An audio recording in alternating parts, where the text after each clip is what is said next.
जब लग गुरु मिले न सांचा, तब लग गुरु करो 10 पांचा। क्या गुरु बदल सकते हैं? क्या गुरु बदलने से पाप लगता है? अध्यात्म के इस मैदान में आखिर सही गुरु कौन है? गीता जी में वर्णित तत्वदर्शी संत कौन है? इन सभी प्रश्नों के उत्तर जानने के लिए अवश्य सुनिए जगत गुरु तत्वदर्शी संत रामपाल जी महाराज के मंगल प्रवचन। उपदेश प्रथम देकर कहा कबीर साहब ने कि अब अब्राहिम तू वापस जा, अब बेटा तू राज कर ले। अब उस राज को तू मेरा समझकर करना, अपना मत करना। तुझे ना चिंता बनेगी, ना कोई समस्या आवेगी और भक्ति कर सकता। मेरा समझकर करना, तू अपना समझकर मत करना। नुकसान हो तो समझना मालिक का, मैं तो उसका नौकर हूं, पर नुकसान ना होए ऐसे सतिथि और सावधान रहना। लापरवाही भी मालिक के लिए हानि होती है। अब्राहिम ने कहा कि मालिक आपने ज्ञान ऐसा दे दिया, आपने झटका ऐसा बढ़िया दे दिया दाता, अब दास कुछ नहीं कर सकता, केवल आपके गुण गाऊंगा, आपके चरणों में रहूंगा। और बच्चे सियाने हो गए, अपना राज संभाल लेंगे। कबीर साहब ने कहा ठीक है, तो अपना भजन करो।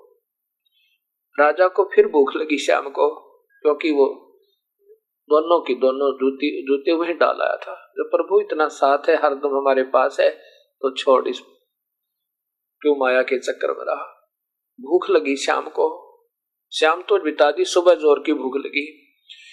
ऊपर से आसमान से बहुत सुंदर चांदी की थाली में, चांदी की कटोरियों में, और ऐसे ही नाना प्रकार के हलवा, कचौरी, पकौड़ी, ना जाने खीर है, क्या सुंदर भरा हुआ थाल, और अब्राहिम के सामने आके रुक गया, रखा गया।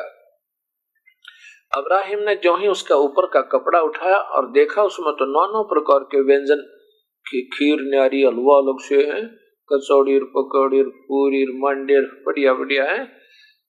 तो उसने हाथ जोड़ दिए, मालिक हे दाता, या लीला बंद करो मालिक, इसी बीमारी से तो पीछा छुड़वा के आया हूं, अपने दास को सूखी रोटी दे दो दादा।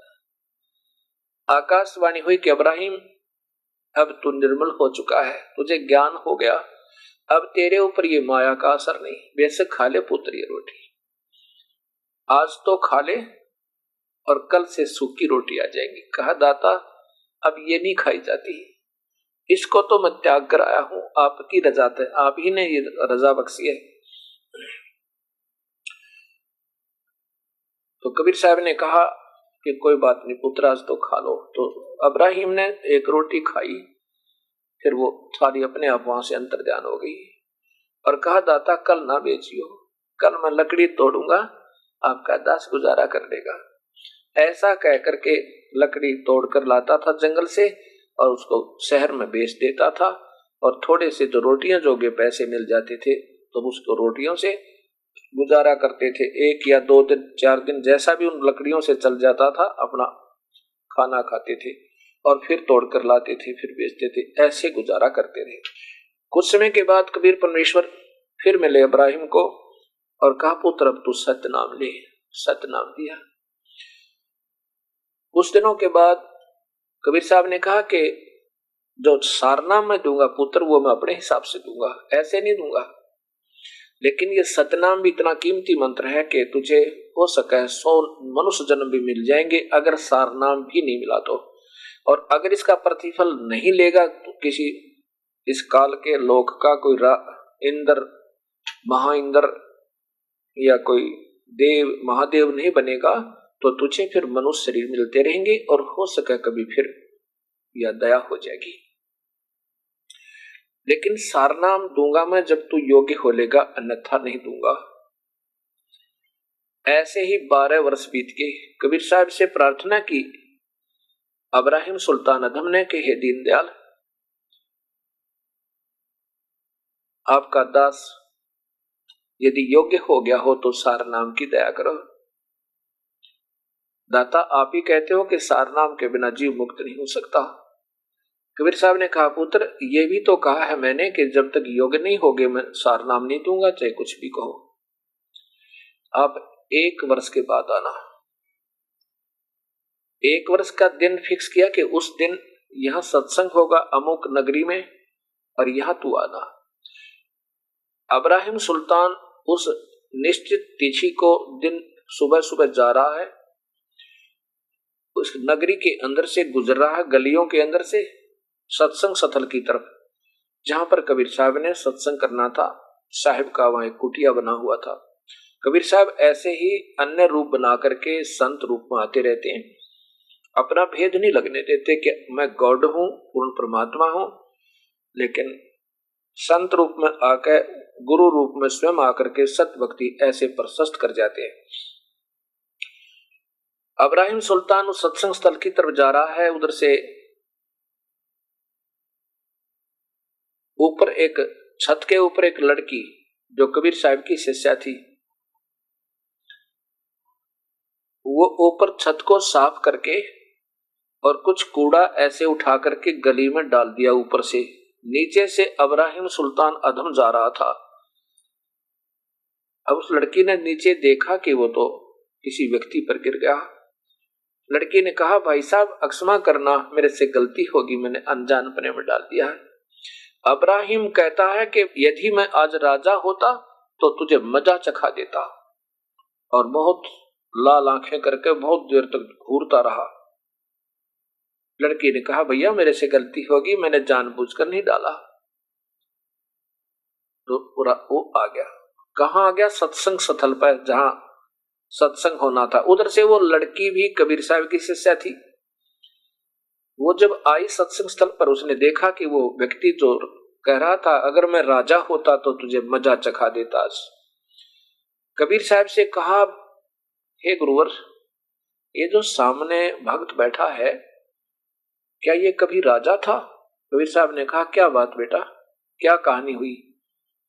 अजी ऐसे ऐसे मैं ऊपर से छत को बहार के और कूड़े को गली में डाल रही थी, मैंने ध्यान नहीं दिया, धोखा हो गया, और ये नीचे से आ रहा था, इसके ऊपर कूड़ा गिर गया, और इसने मुझे आंखें दिखाकर कहा कि यदि मैं राजा होता तो तुझे मजा चखा देता।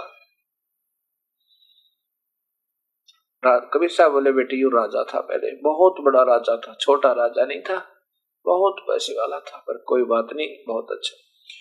सत्संग समापन के बाद अब्राहिम सुल्तान अधम ने कबीर साहब से कहा कि हे गुरुवर, आपका दास यदि शारनाम के योग्य हो गया हो तो कृपा बख्शियो दाता। कबीर साहब ने कहा, नहीं पुत्र, अभी तू राजा है, अभी तू राजा है, दास नहीं बना है। अब्राहिम कहता है, हे दीनदयाल, आपका दास अब राजा नहीं है, आपने तो राज तो छुड़वा दिया दास से, अब राजा नहीं है, आपका दास है। कबीर साहब ने कहा, नहीं, अभी तू राजा है। 1 वर्ष के बाद ठीक इसी तिथि को इसी समय आना, और गुरु वचन पे नहीं चलता तो वह व्यर्थ होता है। अब इस बात को सुनकर कहा कि जैसे आपकी आज्ञा प्रभु, क्योंकि गुरु आदेश में चलने से लाभ होता है। एक वर्ष के बाद फिर वो दिन आया, वही दिन जिस समय फिक्स करा था कबीर साहब ने, उसी दिन वो अब्राहिम सुल्तान उन्हीं गलियों में से आ रहा है। कबीर साहब ने उसी लड़की से कहा, बेटी अब ये व्यक्ति, ये भक्त अमुक दिन, इसी दिन अगले वर्ष, 2-4 दिन पहले आगाह कर दिया उस लड़की को कि वो परसों आएगा, और उसके ऊपर अब के क्या करना, कीचड़ डालना, उसके ऊपर कीचड़ डाल देना, और फिर क्या प्रतिक्रिया करे वो मुझे बताना उससे पहले आकर। लड़की ने वो दिन याद था, कीचड़ का भरकर तसला ऊपर बैठ गई छत पर, और जो ही वो अब्राहिम सुल्तान अधम नीचे से गुजरने लगा, ऊपर से वो कीचड़ का पूरा तसला उसके ऊपर डाल दिया, गारा का। अब अब्राहिम ने ऊपर देखा, लड़की ने कहा, भैया क्षमा करना, मेरे से गलती होगी, मैंने ध्यान नहीं किया। तब कहता है, बहन कोई बात नहीं, ये भी मिट्टी है, ये 5 तत्व का पुतला भी मिट्टी है, और मिट्टी के ऊपर कीचड़ पे कीचड़ ही डाला है, मिट्टी पर मिट्टी ही डला है, कोई बात नहीं, कोई ऐसी बात नहीं, चिंता ना करे, धो लूंगा, क्या फर्क पड़ता है। ऐसा कहकर के अब्राहिम सुल्तान अधम एक कुएं पर गया, वहां पर सारे कपड़े धोए और स्नान किया, उन्हीं कपड़ों को दोबारा पहन के, गर्मियों के दिन थे, और आके सत्संग में सतगुरु को दंडवत प्रणाम करके सत्संग सतल पर सत्संग श्रवण करने के लिए विराजमान हो गया। लड़की ने जाकर के कबीर साहब से बताया, गुरुवर आज मैंने इसके ऊपर जब कीचड़ डाला, इसने कहा कोई बात नहीं बहन, आपने तो मिट्टी पर मिट्टी डाला है, क्या बिगड़ा इसका, अब धो लूंगा ठीक हो जाएगा, ना चिंता करें, महसूस ना करना। तब कबीर साहब ने कहा ठीक है बेटा, बहुत अच्छा। इब्राहिम सुल्तान ने सत्संग के उपरांत कबीर साहब से प्रार्थना की है, परवरदिगार यदि आपका दास सारनाम के योग्य हो गया हो, रजा बख्शो दाता। कबीर साहब ने कहा बेटा आज तू दास हो गया, आज तू दास हो गया, अब तुझे मैं वो सारनाम दूंगा। 1 वर्ष पहले तू राजा था। अब इब्राहिम कहता है गुरुवर आपको फूल लगी है, आपका दास तो पहले से ही काफी वर्षों से आपने दया बख्श रखी है, 13-14 वर्ष हो गए और राज त्याग रखा, आप ही ने तो दया बख्शी थी। कबीर साहब बोले कि नहीं, 1 वर्ष पहले इसी दिन तू राजा था। अब उसके ना समझ में आई, तब कहा कि जब इस लड़की ने पिछले वर्ष तेरे ऊपर कूड़ा डाला था, आपने क्या कहा था? लड़की बोली इन्होंने कहा था कि यदि मैं राजा होता तो तुझे मजा चखा देता। जब उस इब्राहिम को याद आई, अखे परवरदिगार आप तो अंतर्यामी हो, आप तो जानी जान हो, आपने मेरी आंखें खोल दी, ये मालिक मत पाप आत्मा था। उस दिन मैंने ऐसे ही इस बहन से कहा था और अब के आपने ऐसी रजा बख्शी मेरे मन में ही नहीं आया, आप ही की लीला है दाता। तो ऐसे संत जो हैं कच्चे, जैसे डॉक्टर कच्चे फोड़े पे चीरा नहीं दिया करता, ऐसे ही संत अधूरा काम नहीं करते। ऐसे ही जब आप सारनाम लेने आओगे इस दास से, वो मेरी मर्जी होगी आपको कब दूंगा, सतनाम तक आपको शीघ्र मिल जाएगा, क्योंकि इसकी कमाई आपने बहुत ज्यादा करनी होगी। और इसकी इन दोनों यानी सतनाम 2 मंत्रों से बनता है। पहला आपको पान परवाना वो 7 मंत्र का होगा, जिसमें 5 मंत्र वो होंगे जो पार्वती को भगवान शिव ने दिए थे, जिससे वो 3 लोक की अमरता को प्राप्त हुई। लेकिन हमने यहाँ के अमरता को प्राप्त नहीं होना, हमने उस प्रतिफल उस कमाई से यहाँ तक का ऋण मुक्त होगा। हमारे ये चैनल बने हुए, अंदर कमल बने हैं, इन कमलों में गणेश जी, ब्रह्मा, सावित्री जी, विष्णु, लक्ष्मी जी, महादेव, पार्वती जी, यहाँ पर शेरा वाली, अंदर दुर्गा जी का हमारे ऊपर कब्जा है। इनका ऋण होता है, जैसे टेलीफोन टैक्स बिल और वाटर टैक्स, पानी का बिल, इलेक्ट्रिक बिल, ये इस तरह की हमने यहाँ की जो सुविधा इस काल के लोक की और एक ब्रह्मांड की, ये तीनों यहाँ के ये हमारे को सुविधा देने वाले यहाँ के प्रबंधक हैं, इनका ऋण चुकाना है। यहाँ जो सुविधा लेनी है उनका ये पहला मंत्र हम देंगे, इनके ऋण से मुक्त होना है। यहाँ की सुविधा और हमने एक्स्ट्रा नहीं लेनी है, ये यहाँ तक का रास्ता हमारा ये साफ करेंगे इन मंत्रों से। 2 मंत्र और हैं, जिसमें एक तो ओम मंत्र होता है और दूसरा एक सांकेतिक रखा है। वो ऐसे नहीं बताया जाता, क्योंकि एकदम ऐसा साथ ही साथ बताने से इस प्रकार तो वो मंत्र बना हुआ उसको कोई भी सुनकर जाप करना प्रारंभ कर देगा तो उसको आंशिक लाभ मिल सकता है और उसका दुरुपयोग करेगा, और जिससे वो हानिकारक होगा उसको भी और देने वाला भी दोषी हो सकता है। इसलिए संतों ने इसको सांकेतिक रखा है, ओम नाम को क्लियर बताया है। तो इसमें ओम नाम की कमाई से हम इस काल के 21 ब्रह्मांडों से ऋण मुक्त होंगे। प्रथम मंत्र से तो हम एक ब्रह्मांड से मुक्त होंगे, जो हम प्रथम मंत्र आपको देंगे, और दूसरा जो मंत्र सतनाम होगा उसमें एक ओम नाम की कमाई है, उससे हम 21 ब्रह्मांडों के ऋण से मुक्त होंगे। और ये कमाई ओम नाम की कमाई का बेनिफिट है कि यहाँ पर अच्छी कमाई जो हम बताएंगे ऐसे कर लेगा कोई तो यहाँ पर महादेव भी बन सका है, विष्णु भी बन सका है, शिव भी बन सका है, इंद्र भी बन सका है उस विधि से, क्योंकि उससे ज्यादा कमाई होती है, ज्यादा बेनिफिट होता है। और ये हमने नहीं लेनी, इसका केवल यही बेनिफिट है, प्रभु नहीं मिलता ओम नाम के जाप से। गीता जी के 11वें अध्याय के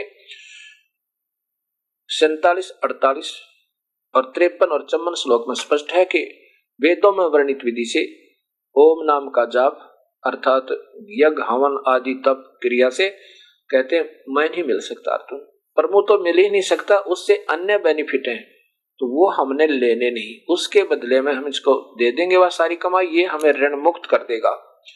गीता जी के 18वें अध्याय के 66वें श्लोक में यही स्पष्ट किया कि अर्जुन तू सभी मेरी पूजाओं को छोड़ गए, मेरी जितनी भी धार्मिक पूजा नहीं, धार्मिक जितनी भी तूने कमाई की है, सर्वधर्मान परित्याज्य माम, मेरे सारे पूजाओं को छोड़ के एकम शरणम व्रज।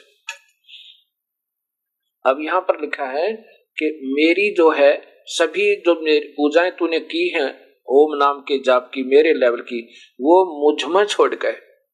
माम माने मुझ में जमा करा दे, और तू उस एकम शरणम व्रज, उस एक परमात्मा की शरण में चला जा, और फिर मैं तुझे यहाँ सब कर्मों से मुक्त कर दूंगा, तू चिंता ना करे। अर्थात मेरा ऋण मिल जाएगा, मेरा ऋण मुक्त हो जाएगा और तुझे मैं छोड़ दूंगा, ऐसा काल कहता है। और दूसरा जो मंत्र होगा वो पारब्रह्म के लोक का टैक्स होगा, किराया होगा, उसके अंदर से हमने जाना वो बहुत लंबा चौड़ा है, वो जहाज का किराया होगा वहां से वहां तक का। और जो सारनाम होगा वो ऊपर 27 तव हमें प्रदान कराएगा, वो जब कामयाब होगा जब हम इस यहाँ से ऋण मुक्त होने के योग्य हो जाएंगे, अन्यथा नहीं होगा, इसलिए वो बाद में दिया जाता है। जब तक वो ये नहीं मिलेगा, ये पूरा नहीं कमाई बनेगी तो वो काम कतई नहीं करेगा, और वो नहीं होगा तो ये व्यर्थ है। इसलिए गरीबदास जी कहते हैं सोहम शब्द हम जग में लाए और सार शब्द हमने गुप्त छिपाए।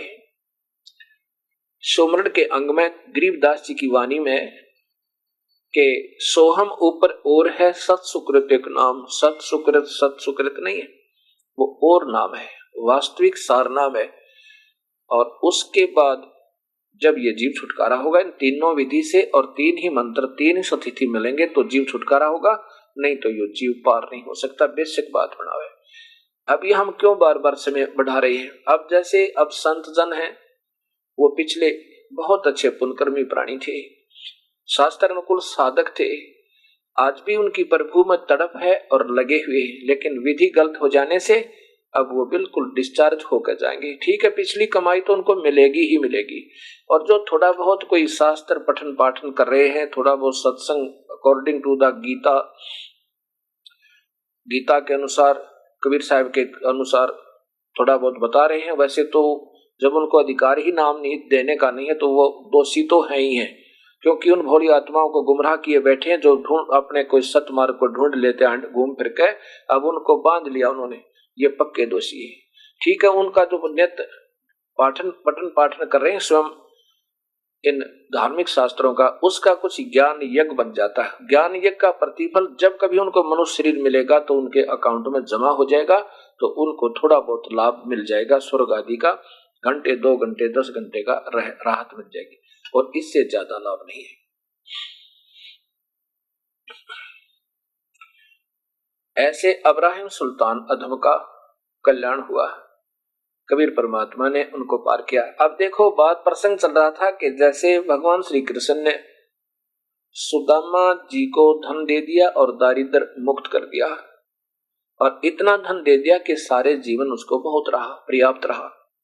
लेकिन भगवान श्री कृष्ण सुदामा जी को काल के जाल से नहीं निकाल सकते, जन्म मरण को नहीं मिटा सकते, क्योंकि ये स्वयं जन्म और मृत्यु के अंदर है। श्री कृष्ण भी अर्थात विष्णु, ब्रह्मा और शिव भी, और साथ में ये काल भगवान ज्योति निरंजन भी, ये भी स्वयं भी जन्म और मरण के अंदर है। आप स्वयं गीता जी के अंदर भगवान ब्रह्म बोल रहे हैं श्री कृष्ण में प्रवेश हो गए, और इनके पिता हैं ब्रह्मा विष्णु महेश के ये ब्रह्म, वो स्वयं कहते हैं कि मेरे भी असंख्य जन्म हो लिए, और जो यहाँ पैदा हो गया उसकी मृत्यु अवश्य होगी, और जो मर गया उसकी पुनर्जन्म अवश्य होगा। ये तो चक्कर बना ही रहेगा, कभी समाप्त नहीं हो सकता, क्योंकि मैं भी जन्म और मरण में हूं, ये ब्रह्म कहता है। अब देखिए गीता जी गीता प्रेस गोरखपुर से प्रकाशित है और इसके अध्याय नंबर 2 का श्लोक नंबर ये इधर देखिए 12 में स्पष्ट लिखा है कि न तो ऐसा है कि मैं किसी काल में नहीं था, ये ब्रह्म बोल रहा है, काल क्षर पुरुष ज्योति निरंजन, तथा तू नहीं था, तथा ये राजा लोग न थे, नहीं थे, और न ही ऐसा है कि इससे आगे हम सब नहीं रहेंगे। स्पष्ट है कि आप और हम, मेरा जन्म मरण बना ही रहेगा, जन्म और मृत्यु। इसके बाद देखिए इसी के अध्याय नंबर 2 का श्लोक नंबर 27 में, क्योंकि जन्मे हुए की मृत्यु निश्चित है और मरे हुए का जन्म निश्चित है, इससे बिना उपाय वाले विषय में तो शोक करने को योग्य नहीं है। अब फिर देखो ये अध्याय नंबर 4 का इसी गीता जी के, और श्लोक नंबर ये 5 है। ये देखिएगा नीचे, ये 4 है, ये 5 है, और इसका इधर अनुवाद है। हे परंतप अर्जुन, मेरे और तेरे बहुत से जन्म हो चुके हैं, उन सबको तू नहीं जानता, मैं जानता हूं। अर्थात ये काल स्वयं स्वीकार कर रहा है कि हे अर्जुन, तेरे और मेरे बहुत जन्म हो चुके हैं, उन सबको तू नहीं जानता, मैं जानता हूं। अध्याय नंबर 10 का श्लोक नंबर 2 में स्पष्ट करता है कि अर्जुन, अतः 10वां अध्याय ये श्लोक नंबर 2, इधर इसका अनुवाद देखिएगा। मेरी उत्पत्ति को, देख ले, इसका मतलब काल का जन्म है। कहता है कि मेरी उत्पत्ति को, ये तो लीला आप लिख रहे हैं, न देवता लोग जानते हैं और न महर्षि जानते हैं, क्योंकि मैं सब प्रकार से देवता और महर्षियों का आदि कारण हूं। अब देखो कितना स्पष्ट है। ये काल भगवान कहता है कि मेरी उत्पत्ति को ये देवता और ये देव ऋषि वैसी नहीं जान सकते, क्योंकि मेरे से ये सबकी उत्पत्ति होती है, और काल की उत्पत्ति पूर्ण परमात्मा से हुई है। इस काल की उत्पत्ति के लिए अध्याय नंबर 3 का ये श्लोक नंबर 14 आपके सामने है। काल ये ब्रह्म है, अध्याय नंबर 3 है, और श्लोक नंबर 14-15 में देखिए। ये देखना, संपूर्ण प्राणी अन्न से उत्पन्न होते हैं, अन्न की उत्पत्ति वृष्टि से होती है, वृष्टि यज्ञ से होती है। और यहाँ ये थोड़ा सा गड़बड़ कर जाते हैं, क्योंकि इनको ज्ञान नहीं था बेचारों को। यहाँ देखो, यज्ञ जो है धार्मिक कर्म सम उद्भव है, यानी कर्मों, शुभ कर्मों के कारण, अच्छे कर्मों से, शुभ कर्मों से यानी यज्ञ होती है, के होने वाले हैं। और कर्म जो है ये काल ने लाए हमारे, क्योंकि यहाँ फंसे तो हमने काम करने, ये कर्म करने पड़े, यज्ञ हवन यहाँ से पीछा छुटवाने के लिए। ये ब्रह्म उद्भवम यानी कर्म इस काल ब्रह्म से लगे, और ब्रह्म यानी इस काल भगवान की क्षर पुरुष की उत्पत्ति अक्षर पुरुष अविनाशी परमात्मा से हुई। इन्होंने यहाँ वेद लिखे, ये नहीं ठीक है। यहाँ पर लिखना था इस ब्रह्म से उत्पन्न हुए ये कर्म, क्योंकि हम यहाँ फंसे, तुम्हारे कर्म लगे, जन्म मरण में फंस गए और शुभ कर्म करने पड़े, तो इसलिए कर्मों को यहाँ लिखना था। वे कर्म जो है ये कर्म इस काल से उत्पन्न हुए, बनने लगे, और काल की उत्पत्ति, क्षर पुरुष की उत्पत्ति अविनाशी परमात्मा पूर्ण ब्रह्म से हुई। ये देखिए, उत्पन्न हुआ जान, इससे सिद्ध होता है कि सर्वव्यापी परमात्मा, परम अक्षर परमात्मा, सर्वगतम ब्रह्म ही नित्य सदा ही यज्ञ प्रतिष्ठितम, यानी सदा ही यज्ञों में प्रतिष्ठित है। अर्थात ये अधियज्ञ भी यही है। अधियज्ञ यानी यज्ञ का मुखिया, जिसके निमित्त सब धार्मिक कर्म किए जाने चाहिए। सर्वगतम ब्रह्म, ब्रह्म माने परमात्मा लिखा यहाँ पर स्वयं इन्होंने, तो यहाँ लिखना था इस काल परमात्मा की उत्पत्ति अविनाशी परमात्मा से हुई। ये स्पष्ट है। इसी प्रकार वेद में, यानी आपको दिखाया था मैंने अथर्ववेद कांड नंबर 4 के अनुवाक नंबर 1 में। अब ये दास ये बताना चाहता है कि ब्रह्म इस काल के ही पुत्र विष्णु जी के अवतार श्री कृष्ण जी, अर्थात ये विभागीय एक स्टेट के अंदर, एक प्रांत के अंदर विभागीय मंत्री जानो, इनमें भी शक्ति होती है पर प्रधानमंत्री के तुल्य नहीं हो सकती। अंडरस्टूड है। अब ये प्रसंग चल रहा था कि भगवान श्री कृष्ण सुदामा को राहत जरूर दी लेकिन जन्म मृत्यु नहीं मिटी, और कबीर साहब ने इनसे अधिक दी, 7 पीढ़ी का राज बख्श दिया, 1 रोटी खा के, और उन्होंने चावल खा करके केवल थोड़ा सा धन दिया, दारिद्र मुक्त कर दिया। वो भी राहत बहुत है, एक गरीब आदमी को धन मिल जाए बहुत है, लेकिन कुत्ते गधे सुअर 84 दुनिया नहीं मिटी तो कुछ भी नहीं है। अब क्या कहते हैं कबीर साहब, और कबीर साहब ने 7 पीढ़ी का राज दिया, फिर उसको पार किया। ऐसे सम्मन को, जैसे मोरध्वज के पुत्र ताम्रध्वज को श्री कृष्ण भगवान ने जीवित किया, इतना कर सकते हैं ये, लेकिन 84 उनकी नहीं मिटा सकते, जन्म मरण नहीं मिटा सकते, काल से नहीं छुटवा सकते। कबीर परमात्मा ने दोनों काम किए। सम्मन के पुत्र सेऊ, जो उसके सम्मन ने ही स्वयं चीर काट दिया था, उसको जीवित किया, और फिर उनको उसी उज्जीवन में उनकी इच्छा कोई नहीं रही, सेऊ की, सम्मन के पुत्र की, और नेकी सम्मन की पत्नी, वो तो उसी जीवन में मुक्त होगी। ये जन्म तो हम स्वयं बढ़ा देते हैं, नहीं तो अभी इसी जन्म में हम मुक्त हो जाएंगे अगर पूरा विश्वास और तीनों मंत्र प्राप्त करके, और फिर पूर्ण रूप से अंतिम सांस तक गुरु मर्यादा में परमात्मा तुल्य गुरु को मानते हुए अपना जीवन बितावे, फिर उनको सार शब्द उपलब्ध करवाया जाएगा और फिर वो मुक्त हो जाएंगे। इसी जीवन में हो सके कोई जीवन नहीं बढ़ेंगे, लेकिन जन्म हम बढ़ा लेते हैं। जैसे सम्मन के मन में कल्पना बनी रही कि यदि मेरे पास धन होता तो मैंने पुत्र नहीं काटना पड़ता, यही कल्पना बनाए रखी, कोई बात हुई, धन भी दे दिया दाता ने उसी जीवन में, लेकिन फिर भी वो नहीं मिटी उसकी तरफ,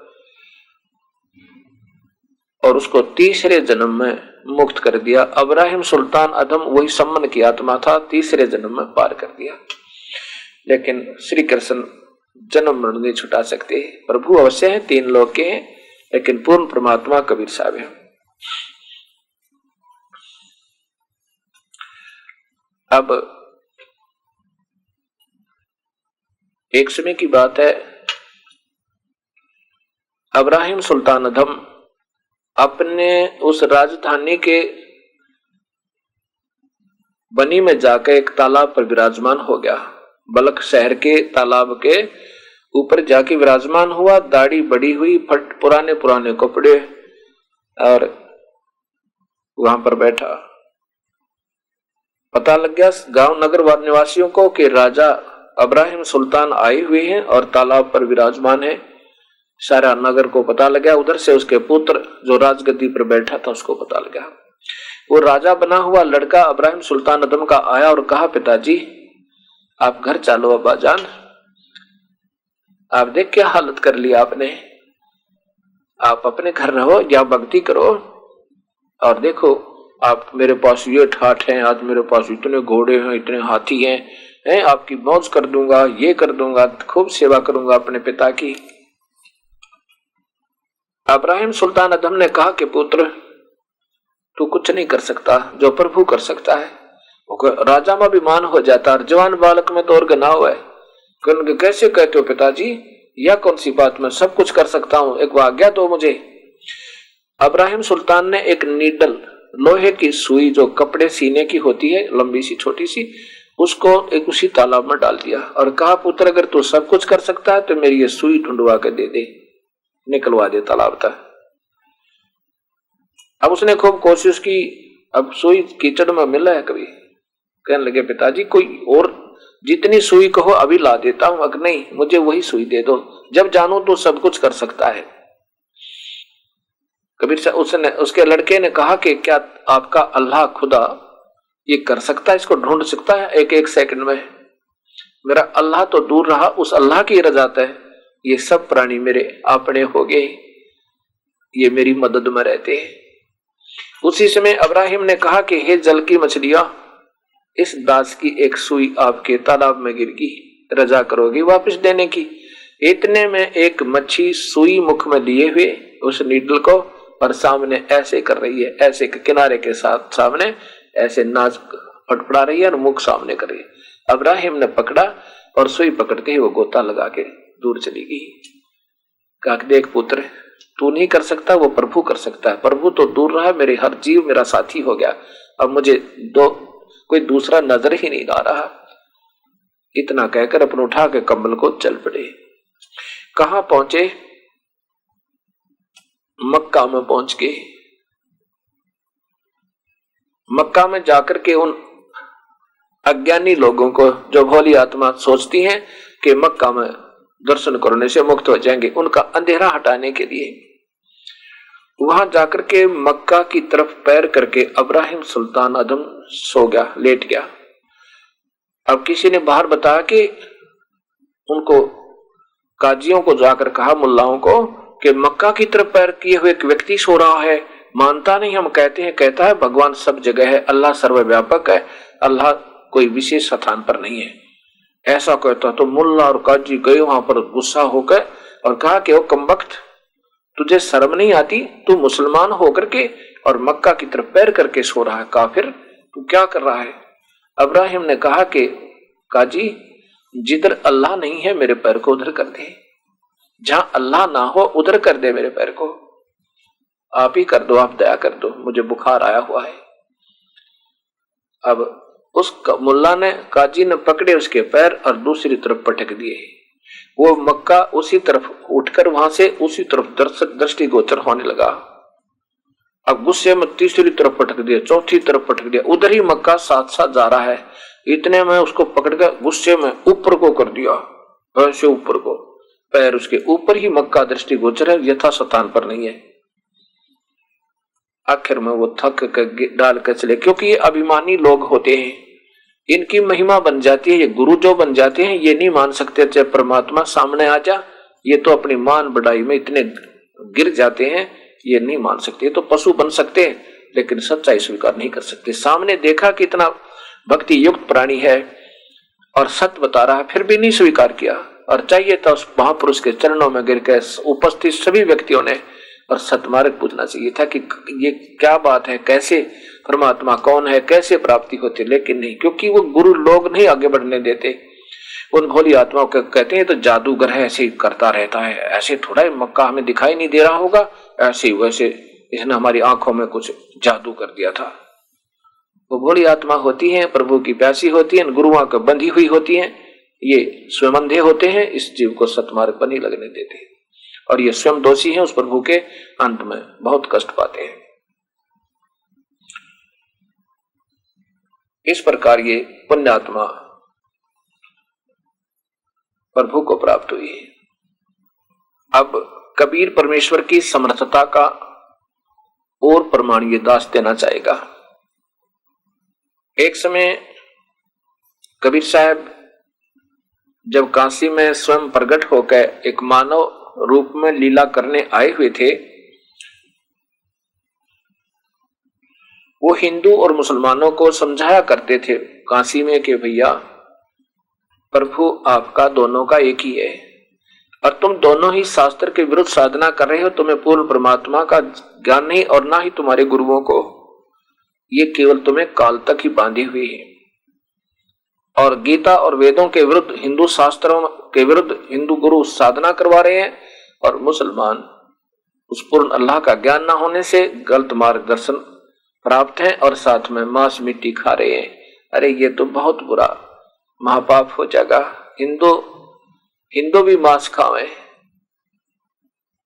और बीड़ी पीवे, शराब पीवे, और मुसलमान मांस खावे, रोका पीवे और सोचें कि हम मुक्त हो जाएंगे, सपने में भी नहीं हो सकते। कबीर साहब कहा करते थे कि जिस माता का दूध पीवत हो और दूध गरत बहु खाई, उसको फिर तुम कत्ल करत हो और लेकर कर्द कसाई। मुसलमानों के पीरों को कबीर साहब कहा करते कि जिसका हम दूध पीवे उसको माता कहते हैं, और गौ माता का तुम दूध पीते हो और फिर उसी को कत्ल करते हो। जिस ममड़ी का दूध पिया और गरत मक्खन गरत बहु खाई, और वह को फिर तुम हलाल करत हो लेकर कर्द कसाई। ऐ नादान कहीं के, अब तुम देखो, गाय का दूध पियो, घी खाओ, उसके बच्चे हल के जोतने में काम आवे, और कितना शरीफ पशु होता है। अब मांस खाकर तो एक बार ही खराब कर दिया उसको, उसका दूध पियो, घी खावे, और इस प्रकार पाप से बचोगे इस बात से। और फिर कहते हैं तुम कहीं पर नहीं लिखा ऐसा कि मांस खाओ, तुम्हारी कोई किताब में नहीं लिखा। जो जैसे पवित्र बाइबल में एक सामूहिक ऑर्डर है, बिल्कुल पवित्र बाइबल मुसलमान धर्म और ईसाई धर्म का एक सामूहिक मान्यता प्राप्त ग्रंथ है पवित्र बाइबल। उसमें प्रभु का आदेश हर इंसान, हर पैगंबर मानता है कि बाइबल में जो प्रभु ने आदेश दिया वो सत्य है। तो उसमें आदेश है कि कोई भी मांस नहीं खाओगा, तुम्हारे लिए खाने के लिए केवल बीजदार पौधे और फलदार वृक्ष हैं। ये देखिएगा पवित्र बाइबल, और ये कहां से प्रकाशित है ये आप देखिएगा यहां से, इंडिया बाइबल लिटरेचर 67 बरका रोड, कल्पक, मद्रास, दूरभाषित ने। और इसमें उत्पत्ति ग्रंथ से प्रारंभ होता है। ये देखिएगा, इसमें लिखा है कि प्रभु ने 6 दिन में सृष्टि की रचना की। उत्पत्ति विश्व की सृष्टि, यहां देखिएगा, सृष्टि के 7 दिन, पहला दिन, फिर दूसरा दिन, और ये तीसरा दिन, ये चौथा दिन, और यहां देखो 5वां दिन, ये 5वां दिन, और नीचे 6ठा दिन। ये 6ठे दिन में परमेश्वर ने, यहां देखो नीचे, ये नीचे, इसमें 2 प्रमाण हैं कि फिर परमेश्वर ने कहा हम मनुष्य को अपने स्वरूप के अनुसार अपनी मानवता समानता में बनाए, अर्थात परमात्मा मनुष्य जैसा है, इति सिद्धम। और समुद्र की मछलियों और आकाश के पक्षियों और घरेलू पशुओं और सारी पृथ्वी पर और सब रेंगने वाले जंतुओं पर जो पृथ्वी पर रेंगते हैं अधिकार रखे, अर्थात इनसे ये स्याना हो। तब परमेश्वर ने मनुष्य को अपने स्वरूप के अनुसार उत्पन्न किया, अपने ही स्वरूप के अनुसार परमेश्वर ने उसको उत्पन्न किया, नर और नारी करके उसकी मनुष्यों की सृष्टि की। 3 बार लिखा इसमें कि परमात्मा ने अपना ही स्वरूप मनुष्य बनाया, अर्थात प्रभु अल्लाह वास्तविक जो भगवान है वो आकार में मनुष्य जैसा है। और फिर उसी का आदेश है, फिर परमेश्वर ने उनसे कहा सुनो, जितने बीज वाले छोटे छोटे पेड़ सारी पृथ्वी के ऊपर हैं और जितने वृक्षों में बीज वाले फल होते हैं वे सब मैंने तुमको ही दिए, तुम्हारे भोजन के लिए होंगे। ये मनुष्यों को आदेश है, यहाँ कहीं नहीं लिखा इस ऑर्डर में प्रभु का, ये पूर्ण परमात्मा का आदेश है। आगे जो इस बाइबल में आदेश है वो काल और काल के देवताओं के, जो जीव को बुद्धि भ्रष्ट करता है और पथ रास्ते से गिरा देता है। और जितने भी पृथ्वी के पशु और आकाश के पक्षी और पृथ्वी पर रेंगने वाले जंतु हैं जिनमें जीवन के प्राण हैं, उन सब के खाने के लिए मैंने सब हरे हरे छोटे पेड़ दिए हैं। और वैसा ही हो गया, यानी पशु पक्षियों को, इवन शेर को भी मांस खाने का आदेश नहीं है। लेकिन ये इतने गिर जाता सतर्क के फिर कोई कहे, और फिर कहे कि परमेश्वर ने, तब परमेश्वर ने कुछ बनाया और अच्छा लगा। 7वां दिन यूं आकाश और पृथ्वी की सारी सेना बनाना समाप्त हो गया और परमेश्वर ने अपना काम जिसे वह करता था 7वें दिन समाप्त किया और तख्त पर जा विराजा। 7वें दिन विश्राम किया, तख्त पर जा विराजा। अब ये देखना होगा हमने कि ये पवित्र बाइबल हर एक ईसाई और मुसलमान को मान्य है, और इसी का प्रमाण कि वो परमात्मा जिसने 6 दिन में सृष्टि रची, 7वें दिन तख्त पर जा विराजा, वो पूर्ण ब्रह्म है, वो कबीर परमेश्वर है। इसके बाद आगे आदम और हवा बनाया, ये काल ने अपनी कलाबाजी प्रारंभ की और फिर उनको धोखे में रखना, तो ये फल वाले बीज वाले फल मत खाना, तो मर जाएगा। फिर सांप ने बताया कि तू खा ले, नहीं मरेगा। फिर उन्होंने खा लिया, फिर भगवान ने उनको श्राप दे दिया, वहां से निकाल दिया। ये काल के जाल थे, वो सामने नहीं आता और गुप्त रूप में सब कार्य करता रहता है। ये काल की कला वहां से प्रारंभ हुई और इसमें सब मुसलमान धर्म में ये मानते हैं कि अल्लाह तो निराकार है, वो तो अव्यक्त है, वो सामने आता ही नहीं। और पवित्र बाइबल कहती है वो तो आकार में है और तख्त पर जा विराजा। वही पवित्र कुरान शरीफ कहती है कि वो तो आकार में है। और यही जो पवित्र बाइबल में लिखा है जो का तो उस कुरान शरीफ में यही वर्णन आदेश है उस निराकार अल्लाह का। अपने पवित्र अपने प्रिय उसका मोहम्मद जी को काल कह रहा है कि निराकार अल्लाह बोल रहा है किसी के अंदर प्रवेश करके और कहता है कि वो परमात्मा पूर्ण है जिसने 6 दिन में सृष्टि रची, 7वें दिन तख्त पर जा विराजा। अर्थात भगवान आकार में है तो जा विराजा उसका आकार है और वही जो बाइबल बता रहा है वही परमात्मा। इसलिए और मुसलमान धर्म सारा उसको निराकार माने, हिंदू धर्म उसको निराकार माने और जितने ये पंथ हैं बने हुए हैं जो सतलोक का दावा करते हैं, धन धन सतगुरु सराधा स्वामी बाल योगेश्वर जितने भी महापुरुष हैं और कहते हैं वो तो निराकार है, केवल प्रकाश दिखाई देता है। इन्होंने ना तो भगवान का दर्शन हुआ ना इनके संतों ने हुआ, अगर हुआ तो बताते वो आकार है और कबीर परमेश्वर है और वो सतलोक में रहता है। देखिएगा ये कुरान शरीफ में वही प्रमाण है। ये बार बार इस दास ने इसलिए बताना पड़ रहा है कि ये बहुत नया ज्ञान होगा और पुराना रंग बहुत चढ़ा हुआ है। अब जितने कोट ज्यादा होंगे ज्यादा सुनाऊंगा, जल्दी आपके हृदय में समाओगा। ये कुरान शरीफ के बारे में लिखा है कि यह वह इल्हामी किताब है जिसमें कोई संदेह की गुंजाइश नहीं। कुरान शरीफ आगे लिखा कि शास्त्रीय अरबी पद्धति पर नागरिक लिपि में, ये आगे नीचे देखो ये कहां से प्रकाशित है, शेरवानी संस्करण, प्रकाशक लखनऊ किताबघर, मौसम बाग, सीतापुर रोड, लखनऊ।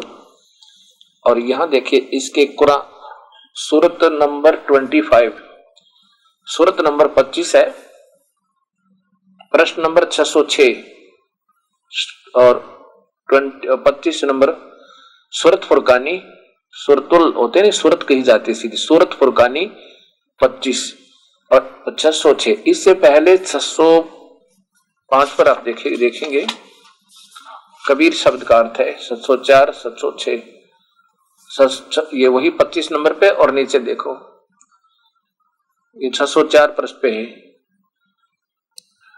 ये आयत नंबर 52 से प्रारंभ करूंगा। फला तुलित तुतिल काफिरन व जाहिदुम बिही जिहादन कबीरन, ये कबीर शब्द है स्पष्ट, ये नए नहीं बोला जाता, इसमें बोला लिखा जाता है लेकिन हिंदी में इसको केवल कबीर कहा जाएगा। वो परमात्मा कबीर है और काफिर इसको नहीं मानते हैं। ये अल्लाह ने कहा निराकार जो हजरत मोहम्मद को जिसने भेजा वो कहता है उन काफिरों का सामना करना, उनके साथ संघर्ष करना, वो नहीं मानते कि कबीर परमात्मा है। तो इस लिखी हुई इसमें कुरान शरीफ की दलीलों पर विश्वास रखते हुए उन काफिरों का के साथ संघर्ष करना। इनकी हिंदी देखना, ये 51 है, ये 52 नंबर। ए पैगंबर यानी कोई निराकार अल्लाह बोल रहा है, हे वो जिसको ये पैगंबर यानी अर्थात हजरत मोहम्मद जी अपना भगवान मानते हैं, जिसकी तरफ से उसको आदेश आ रहे हैं। जैसे आजकल ये ब्रह्मा कुमारी वाला एक नया पंथ ऐसा ही चल रहा है जो अपने अपने हिसाब के उनके इस काल के दूतों के फरिश्तों के अंदर प्रवेश करके ये प्रेत आत्माओं के ऑर्डर आ रहे हैं। ऐसे ही ये निराकार अल्लाह बोल रहा है किसी व्यक्ति में और कह रहा है कि ए पैगंबर तू काफिरों का कहा न मानना और इस कुरान की दलीलों से उनका सामना बड़े जोर से करना। ये जोर नहीं है, बड़े नहीं है, ये बड़े का अर्थ में कबीर को बड़ा मानते लिख देते हैं। कबीर परमात्मा के लिए उनका संग से संघर्ष करना, उन काफिरों का मत मानना का, वो नहीं मानते कि कबीर परमात्मा है। अब इसी का लगातार 53 नंबर आयत में ये वही सूरत फुरकानी 25 नंबर और 606 पृष्ठ पे, ये पृष्ठ है इधर 607 पे, ये सारा वही लिखा कि और वही है जिसने, वो कबीर परमात्मा वही है जिसने दो दरियाओं को मिला चलाया, अर्थात सब कुछ करने वाला, एक पानी का मीठा प्यास बुझाने वाला और एक खारी कड़वा, और दोनों को आड़ और मजबूत रोक बनाकर बना दी। और वही है जिसने पानी से आदमी को पैदा किया, फिर उसको यानी साहिब नसब यानी सब ठाट दिया पर बेटा बेटी पत्नी पति सब बनाकर दामाद बहू करके सब कुछ दे दिया, और वो तुम्हारा परवरदिगार हर चीज करने में शक्तिमान है। और काफिर अल्लाह के सिवा ऐसों को पूजते हैं, उस कबीर के सिवा ऐसों को पूजते हैं, देवी देवता आदि को, जो न उनको नफा पहुंचा सकते हैं और न ही उनको नुकसान पहुंचा सकते। और काफिर तो अपने परवरदिगार से पीठ दिए हुए हैं, मुंह मोड़े हैं, अर्थात वो कबीर परमात्मा की भक्ति नहीं करते। ए पैगंबर, हमने तुमको, वो निराकार अल्लाह कह रहा है हजरत मोहम्मद, हमने तुम्हें यानी मैंने तुझे ये खुशखबरी सुनाने और सिर्फ अजाब से डराने के लिए भेजा है। इन लोगों से कहो कि मैं तुमसे इस अल्लाह के हुक्म यानी ये संदेश देने का, सत्संग करने पर कुछ मजदूरी नहीं मांगता। हाँ, जो चाहे अपने परवरदिगार तक पहुंचने की राह इख्तियार कर ले। अब देखो, और ए पैगंबर, ये हजरत मोहम्मद को आदेश है, कुरान शरीफ में भगवान के माने जाते हैं, लेकिन ये काल बोल रहा है। और उस जिंदा कबीर परमात्मा जिंदा रूप में, मुसलमानों में जिंदा महात्मा होते हैं, उसके रूप में आते हैं। उस जिंदा जो तुझे मिला था, उस जिंदा पर भरोसा रखो जो कभी मरने वाला नहीं, और तारीफ के साथ उसकी पाकी यानी उसकी पवित्रता को बयान करते रहो। और अपने बंदों के गुनाहों से वो बहुत काफी खबरदार है। जिसने आसमान, और ये बात देखने की कोशिश करे, जिसने आसमानों और जमीन और जो कुछ उनके बीच में है सबको 6 दिन में पैदा किया और फिर तख्त पर जा विराजा। वो अल्लाह बड़ा रहमान है, वह अल्लाह बड़ा माने कबीर, क्योंकि ये संस्कृत में कबीर लिखा है, अभी दिखा ना, इसमें उर्दू में कबीर ही लिखा है। वो अल्लाह बड़ा माने कबीर, ये कबीर का अर्थ बड़ा लिख देते हैं। कबीर अल्लाह बड़ा है, बड़ा रहमान है, वो अल्लाह कबीर है, बड़ा दयालु है। तो उसकी खबर किसी बाखबर से है, उसकी खबर किसी बाखबर इल्म वाले से पूछ देखो, ए मालिक सच्चे। ये 59 नंबर आयत में अब ये कहा कि उस परमात्मा कबीर परमेश्वर के बारे में किसी बाखबर यानी तत्व भेदी संत से उसकी खबर पूछ लो, पूछ देखो। ये अल्लाह स्वयं नहीं कह रहा कि मैं बता दूंगा तुम्हें उस अल्लाह के कबीर परमात्मा के पाने की विधि, नहीं, उसी संत को ढूंढो जो इसका सही मार्ग जानने वाला। ये ऐलान किया, ये आदेश है। और वो वही परमात्मा जिसने 6 दिन में जिसने आसमान और जमीन के जो कुछ बीच में है सबको 6 दिन में पैदा किया और फिर तख्त पर जा विराजा, अर्थात मनुष्य है तो जा विराजा। पवित्र बाइबल से इसका सीधा लिंक है। और ये नादान संत बहकार इन बोली आत्माओं को मुसलमान के पीर और काजी कहते नहीं, वो तो निराकार है, वो तो आकार में कभी आता ही नहीं, और कुरान शरीफ का वो आकार में है। तो इस प्रकार ये हिंदू और मुसलमानों के अधूरे गुरुओं ने इन भोली भाली आत्माओं को गुमराह कर रखा है, क्योंकि ये पुण्य आत्मा थी, भोली आत्मा थी। हमारे पूर्वज विश्वास बहुत किया करते हैं और आज भी भक्ति मार्ग पर तो कर ही रहे हैं। कोई कुछ भी बता रहा उसी को सत्य मानकर हाँ जी बहुत अच्छा, क्योंकि ये मानते थे कि द्वापर युग से पहले, द्वापर युग तक कोई भी संत झूठ नहीं बोला करता। जिसको जितना मार्ग ज्ञान होता उतना बता देते और शास्त्र के अनुकूल बताते थे, जितना उनको बेरा था, ज्ञान था।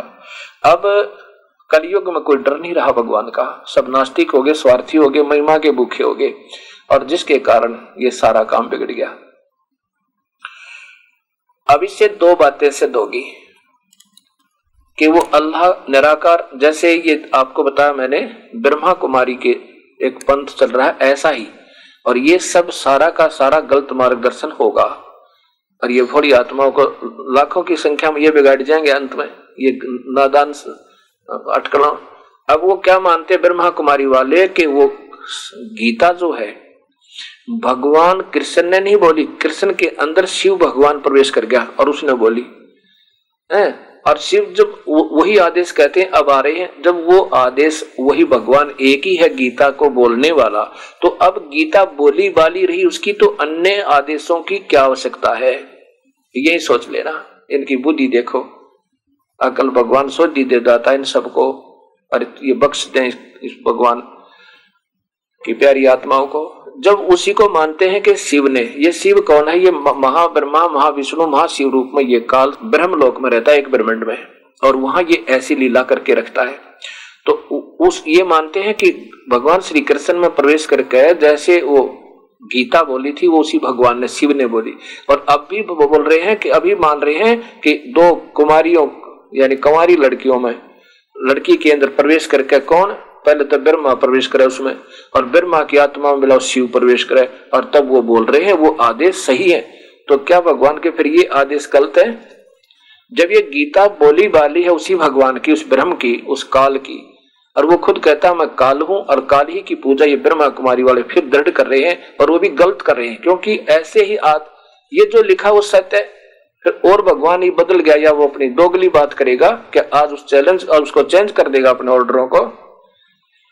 अब ये बात नहीं समझ मारी, ये परमात्मा ये कहां ले जाएंगे इस भोड़ी आत्माओं को? कुछ तो बख्शो, रहम करो इन भोड़ी आत्माओं पे।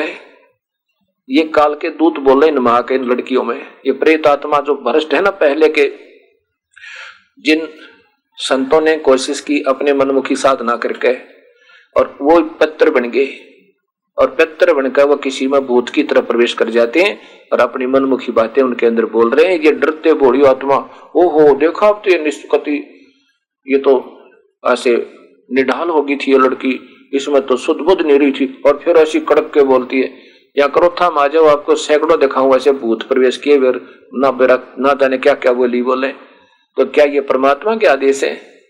परमात्मा का आदेश स्वयं मानते हैं गीता शिव ने बोली, और शिव की गीता बोली बाली, फिर अन्य की क्या आवश्यकता है? इसके आधार पर चलो। ऐसे ये सारी कहानी काल बिगड़वा दे, अपने दूतों के माध्यम से किसी में प्रवेश कर नो डरा दे, मैं हनुमान बोल रहा हूं, मेरी ये बोल दो, मेरा ये कर दो, लाल लंगोट ला दो, और सवामण का मेरा भोग लगा दो। नादान कहीं के हनुमान बोलेगा ही बाके। तो ऐसे ये उलझेड़े अब फिर उलझा दिए। ऐसे ही ये, क्योंकि कभी पवित्र बाइबल में प्रभु का अंतिम और फर्स्ट एंड लास्ट आदेश है, और उसको हमने मानना पड़ेगा। आगे जो आदेश कुरान शरीफ में या पवित्र बाइबल में इस अल्लाह को और के अन्य निराकार अल्लाह के या उनके दूतों के आदेश हैं, वो प्रभु के आदेश नहीं है। प्रभु का आदेश मांस खाने का नहीं है, इसलिए हमने नहीं खाना। और नहीं हजरत मोहम्मद जैसे और पवित्र आत्मा ने, और साथ में ईसा मसीह जैसी, अब्राहिम जैसी, मूसा जैसी महान आत्माओं ने कभी ये छुआ भी नहीं था मांस। गरीबदास जी कहते हैं अरस कुरस पर अल्लाह तकत है और खालिक बन्नी खाली, और वह पैगंबर पाक पुरुष थे साहिब के अब्दाली।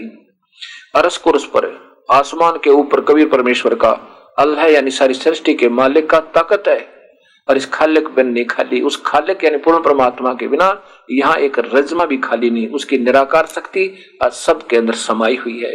और वो पैगंबर जो तुम्हारे 1,80,000 अनुयायी हुए थे हजरत मोहम्मद जी के, वो कहते पैगंबर थे, वो पाक पुरुष थे, वह पैगंबर पाक पुरुष थे साहिब के अब्दाली।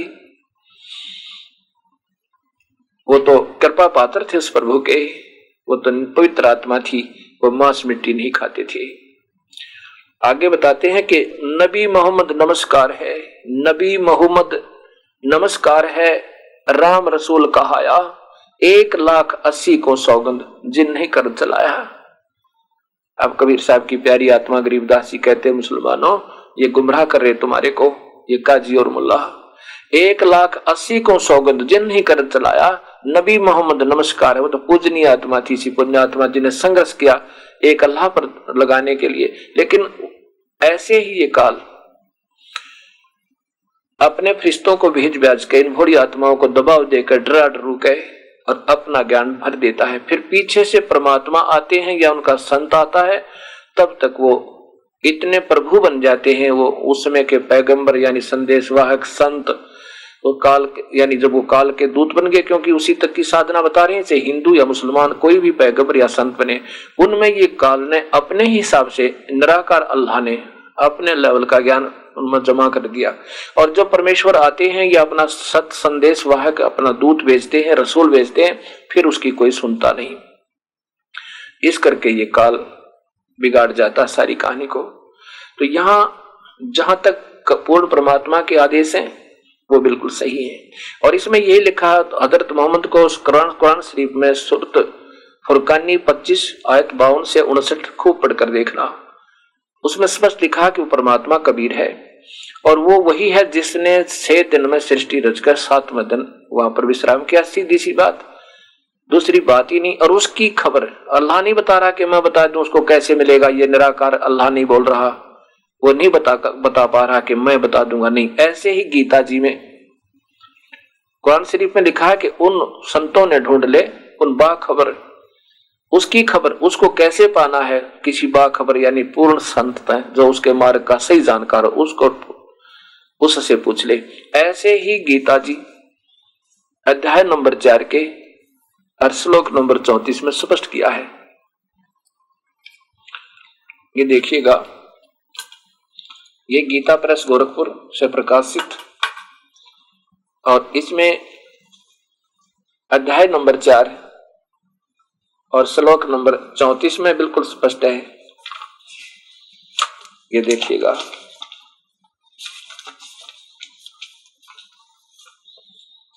अध्याय नंबर 4 ये स्पष्ट है सामने, और ये 34।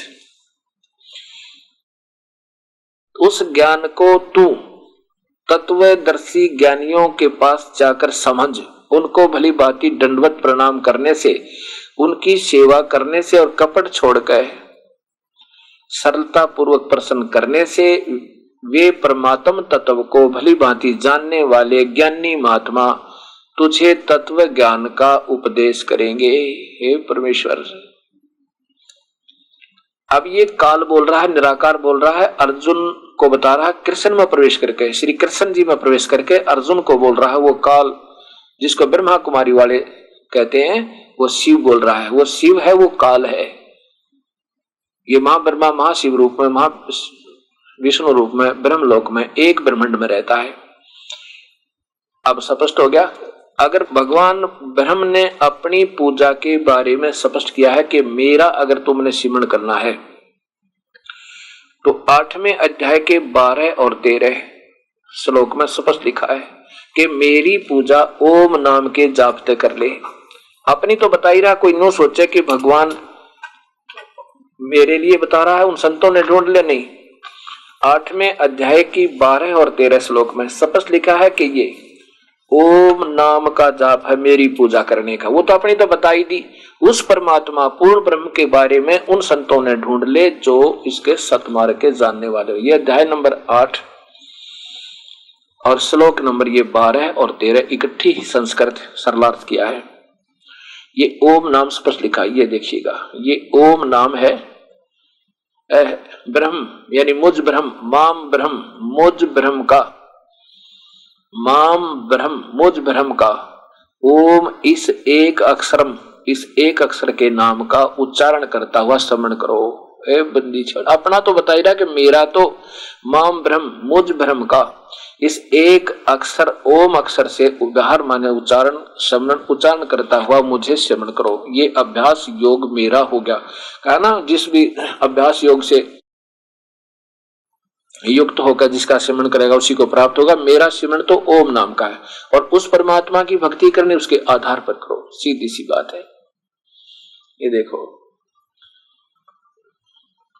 सर्व इंद्रियों के द्वारों को रोककर तथा मन को हृदय देश में स्थिर करके उस जीते हुए मन के द्वारा प्राणों को मस्तक में स्थापित करके परमात्मा संबंधी योग धारणा में स्थित हुए जो पुरुष ओम, ओम ये द्वारा भी ऐसे लिखा है बिल्कुल, इसमें कोई अंतर नहीं। ओम,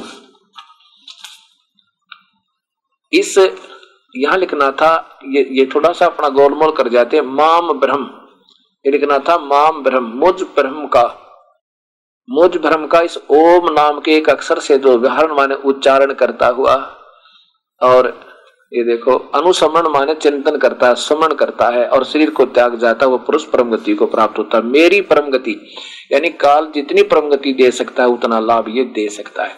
अपनी तो ये बता दिया कि मेरा तो केवल ओम नाम है बस, और इसके आधार पर सिमरण करोगे तो मुझे प्राप्त होगे। और फिर लिखा कि उस परमात्मा का भजन करोगे तो वो उसको प्राप्त होगे। अभी इसी 8वें अध्याय के 8, 9 और 10 में और 6 में 7 में स्पष्ट किया है। अब इसमें अध्याय नंबर 8 के श्लोक नंबर 6 में किया है। उसी अध्याय नंबर 8 के 6 में ये स्पष्ट बताना पड़ेगा। 2-3 श्लोक हैं, ये ध्यान से सुनना। इससे पता चलेगा कि 2 भगवानों की नरी नरी व्याख्या भगवान कर रहे हैं 8वें अध्याय का, और ये श्लोक नंबर 6 में। ये 7 हो गया, ये 6 है। कुंती पुत्र अंत काल में जिस जिस भी भाव को समन करता हुआ शरीर त्याग करता है उसको ही प्राप्त होता है, सदा उसी भाव से भावित रहा है। कहने का भाव यह है कि मेरी जो अंत में समन करता है तो मुझे प्राप्त होगा, और उसका करता हुआ उस परमात्मा का करता तो उसको प्राप्त होगा। जो जिसका अभ्यास कर रहा है उसी को प्राप्त होगा। यहां देखना 7 में लिखा कि इसलिए अर्जुन तो सब विषयों में मेरा समन कर और युद्ध भी कर, और मुझे अर्पण किए हुए मन बुद्धि से युक्त होकर निसंदेह मुझे ही प्राप्त होगा। अर्थात मेरा तो भजन करेगा ओम नाम से तो मुझे प्राप्त होगा। अब 8वें में देखो अब हे पार्थ, यह नियम है कि परमेश्वर के ध्यान के अभ्यास स्वरूप योग से दूसरी ओर न जाने वाले चित्त से निरंतर चिंतन करता हुआ परम देव पुरुष है। ये देखो परम देव पुरुष, पुरुष माने परमेश्वर, उस परम प्रकाश रूप देव परमेश्वर को ही प्राप्त होता है। यानी उसकी भक्ति करता है तो उसको प्राप्त होगा, मेरी भक्ति करता है तो मुझे प्राप्त होगा। ये देखो आगे 9वें में लिखा कि जो सर्वज्ञ, ये कबीर ही समझो, कवि कहो चाहे कबीर कहो, उसको कबीर यानी वो कबीर परमात्मा समझो। अब धीरे धीरे आपको सारा ही ज्ञान कराऊंगा और आपको बिल्कुल सही हो जाएगा। जहां पर ये शब्द लिखा है परमेश्वर की तरफ इशारा है। जो उस यह माने जो वह कवि माने कबीर, कवीम, वो कवि नाम का भगवान है। गरीबदास जी कहते हैं रस देव के आइया कवि नाम में करतार, वो कबीर परमात्मा, कवि कहो से कबीर कहो, वो ये उसका वास्तविक नाम हो जाता है। यह माने जो सर्वज्ञ अनादि, सबके नियंता, सूक्ष्म से भी अति सूक्ष्म, सबके धारण पोषण करने वाले, अत्यंत अचिंत स्वरूप। अब देखो सूर्य के सदृश चेतन स्वरूप प्रकाश और विद्या से अति परे शुद्ध सच्चिदानंद परमेश्वर को सुमन करता है, वह भक्ति युक्त पुरुष अंत काल में योग बल से भरकटी के माध्यम से प्राणों को अच्छी प्रकार सचित करके फिर निश्चल मन से श्रवण करता हुआ उस देव परम पुरुष को ही प्राप्त होता है। मेरा सुमन करने वाला तो मुझे प्राप्त होता है, और उस तत् देव परम पुरुष, उस देव परम पुरुष माने परमात्मा को, ओए होए उस परमात्मा को प्राप्त होगा।